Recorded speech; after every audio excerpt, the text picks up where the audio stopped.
Assalamualaikum warahmatullahi wabarakatuh. Kepada yang terhormat Bapak Vicky Fendi SAMSC, selaku dosen pengampu mata kuliah metode penelitian PASF, kami dari kelompok 9 akan mempresentasikan mengenai rangka teoritis dan pengembangan hipotesis.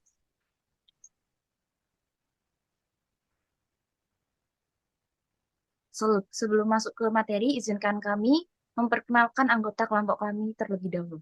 Yang pertama ada Anggi Zevania, NPM 021, lalu ada Sulfa Normalisya, NPM 023, Cici Wulan, NPM 031, dan Gila Arigra, NPM 038.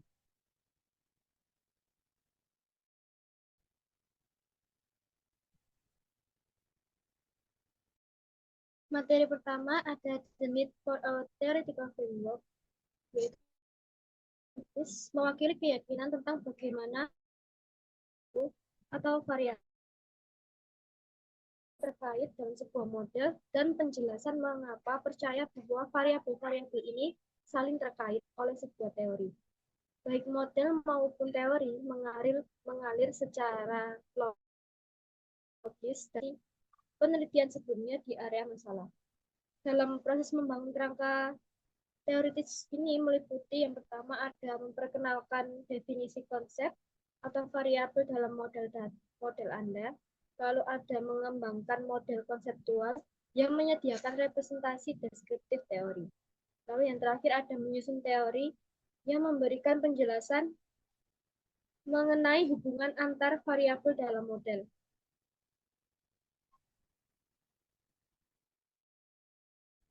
Lalu yang kedua ada variabel. Variabel sendiri adalah sesuatu yang dapat memiliki nilai yang berbeda-beda. Nilai-nilai tersebut dapat berbeda pada berbagai waktu untuk objek atau orang yang sama, atau pada waktu yang sama untuk objek atau orang yang berbeda. Dalam variabel ini terdapat 4 jenis variabel utama yang dibahas dalam bab ini. Meliputi yang pertama ada variabel dependent atau disebut juga variabel kriteria, lalu ada variabel independen atau variabel prediktor, lalu yang ketiga ada variabel moderasi, lalu yang terakhir ada variabel mediasi.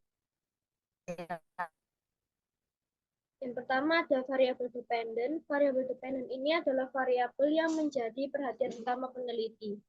Tujuan peneliti adalah memahami dan menjelaskan variabel dependent atau menjelaskan variabilitasnya atau memprediksinya. Dengan kata lain, variabel dependent ini merupakan variabel utama yang dapat diteliti sebagai faktor yang layak. Lalu ada variabel independen. Secara umum diasumsikan bahwa variabel bebas adalah variabel yang mempengaruhi variabel terikat baik secara maupun negatif. Artinya, ketika variabel bebas hadir, variabel terikat juga hadir. Dan dengan setiap unit peningkatan variabel bebas, terjadi peningkatan atau penurunan variabel terikat. Lalu ada variabel moderat. Variabel moderat itu sendiri adalah variabel yang memiliki efek kontingensi yang kuat pada hubungan variabel independen dan variabel dependen. Artinya, keberadaan variabel ketiga atau variabel moderator mengubah hubungan awal antara variabel independen dan dependen. Ini untuk yang A, seperti pada contoh gambar, bagian A ini diagram hubungan antara variabel bebas atau availability of reference manual dan variabel terikat of object. Lalu yang bagian B adalah diagram hubungan antara variabel bebas atau availability of reference manual dan variabel terikat of object yang dimoderasi oleh variabel moderasi atau interest atau inclination.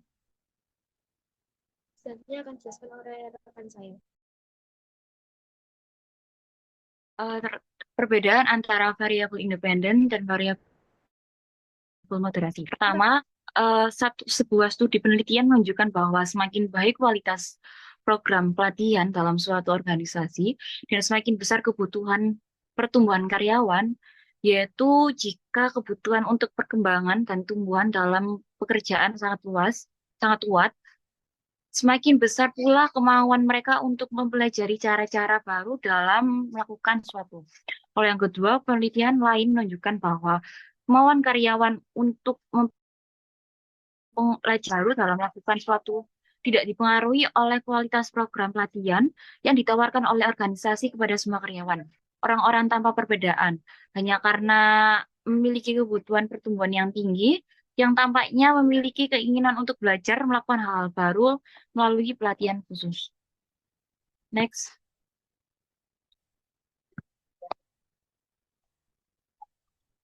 Selanjutnya ada variabel mediasi, mohon maaf. Variabel mediasi adalah variabel yang muncul antara waktu variabel independen mulai beroperasi untuk mempengaruhi variabel dependen dan waktu tampaknya terasa pada variabel tersebut. Variabel dependen membantu menjelaskan variasi dalam variasi dependen. Variasi mediasi yang muncul pada waktu D12 sebagai fungsi dari variabel independen yang juga membantu kita untuk mengkonseptualisasikan hubungan antara variabel independen dan dependen. Dan variabel moderator memiliki efek kontingensi pada hubungan antara dua variabel. Next. Lalu, bagaimana sih teori dihasilkan? Untuk memperoleh solusi yang baik terhadap masalah tersebut, seseorang harus terlebih dahulu mengidentifikasi benar dan kemudian variabel-variabel yang berkontribusi terhadapnya. Setelah mengidentifikasi variabel-variabel yang tepat, langkah selanjutnya itu adalah menguraikan jaringan asosiasi di antara variabel-variabel tersebut, sehingga hipotesis yang relevan dapat dikembangkan dan kemudian diuji. Berdasarkan hasil pengujian hipotesis yang menunjukkan apakah hipotesis telah didukung atau tidak, sejauh mana masalah tersebut dapat dipecahkan menjadi jelas. Dengan demikian, kerangka teoritis merupakan langkah penting dalam proses penelitian. Lalu, komponen kerangka teori ada 3 fitur dasar yang harus disertakan dinilai dalam kerangka teoritis. Yang pertama ada variabel-variabel yang dianggap relevan dengan penelitian harus didefinisikan dengan jelas. Yang kedua, model konseptual yang menggambarkan hubungan antara variabel dalam model harus diberikan. Dan yang ketiga, harus ada penjelasan yang jelas mengapa kita mengharapkan hubungan ini ada. Next. Definisi hipotesis dapat didefinisikan sebagai pernyataan sementara yang dapat diuji, yang memprediksi apa yang diharapkan untuk ditemukan dalam data empiris kita. Hipotesis berasal dari teori yang menjadi dasar model konseptual kita dan seringkali bersifat relasional. Lalu pernyataan hipotesis yaitu format. Untuk menguji apakah hubungan atau perbedaan yang diduga ada atau tidak, hipotesis ini dapat ditetapkan baik sebagai proporsi atau dalam bentuk pernyataan jika maka. Kedua format tersebut dapat dilihat dalam 2 contoh di bawah ini. Next.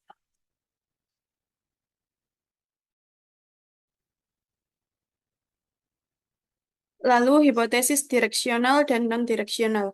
Jika dalam menyatakan hubungan antara dua variabel atau membandingkan dua kelompok, digunakan istilah seperti positif, negatif, lebih dari, kurang dari, dan sejenisnya. Maka ini adalah hipotesis terarah karena arah hubungan antara variabel positif dan negatif ditunjukkan. Seperti dalam contoh pertama di bawah ini, atau silat perbedaan antara dua kelompok pada variabel lebih dari seperti dalam contoh kedua. Lalu di sisi lain, hipotesis non-direksional adalah hipotesis yang mengendalikan adanya hubungan atau perbedaan, tetapi tidak memberikan indikasi arah hubungan atau perbedaan tersebut.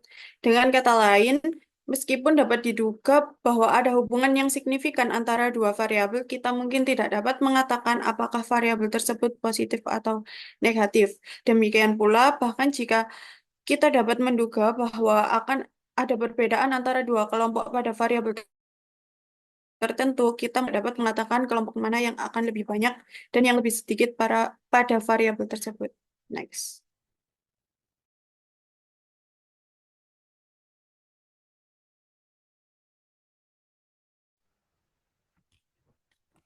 Selanjutnya, hipotesis nol dan alternatif. Metode hipotesis deduktif mengharuskan hipotesis dapat dipalsukan. Hipotesis harus ditulis sedemikian rupa sehingga peneliti lain dapat membuktikan bahwa hipotesis tersebut salah. Karena alasan ini, hipotesis terkadang disertai dengan hipotesis nol.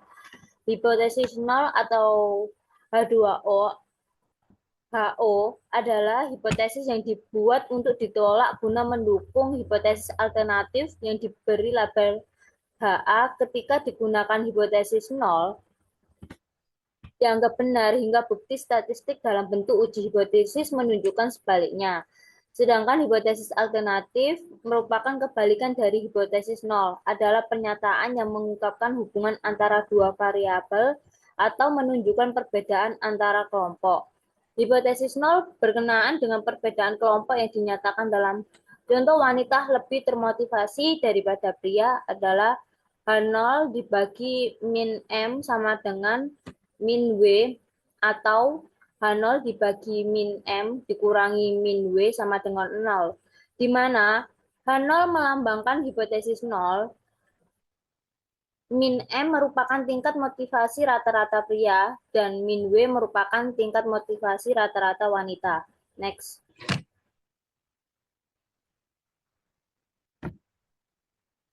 Untuk hipotesis non-direksional, perbedaan antara kelompok dalam nilai etos kerja pada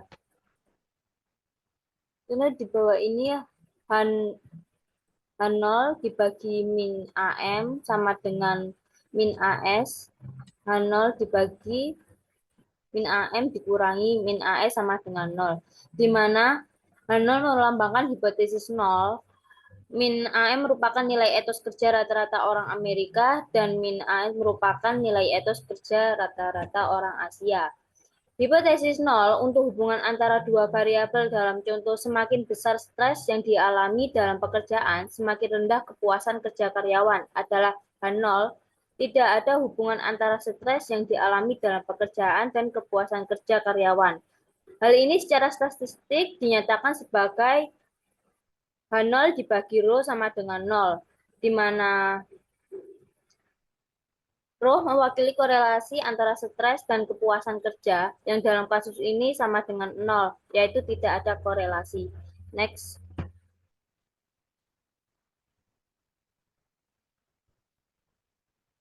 Untuk contoh ada hubungan antara usia dan kepuasan kerja yang dinyatakan secara non-arah. Hipotesis 0 akan dinyatakan secara statistik sebagai H0 dibagi rho sama dengan 0, atau hipotesis alternatifnya HA dibagi rho tidak sama dengan 0. Setelah merumuskan hipotesis 0 dan hipotesis alternatif, uji statistik yang sesuai atau uji T, uji F, kemudian dapat diterapkan yang menunjukkan apakah dukungan telah ditemukan untuk hipotesis alternatif, yaitu bahwa ada perbedaan signifikan antara kelompok atau bahwa ada hubungan signifikan antar variabel seperti yang dihipotesiskan. Langkah-langkah yang harus diikuti dalam pengujian hipotesis adalah yang pertama, nyatakan hipotesis 0 dan hipotesis alternatif. Yang kedua, pilih uji statistik yang tepat bergantung pada apakah data yang dikumpulkan bersifat parametrik atau non-parametrik. Yang ketiga, tentukan tingkat signifikansi yang diinginkan, rho sama dengan 0,05 atau lebih atau kurang. Yang keempat, lihat apakah hasil keluaran dari analisis komputer menunjukkan bahwa tingkat signifikan terpenuhi. Next.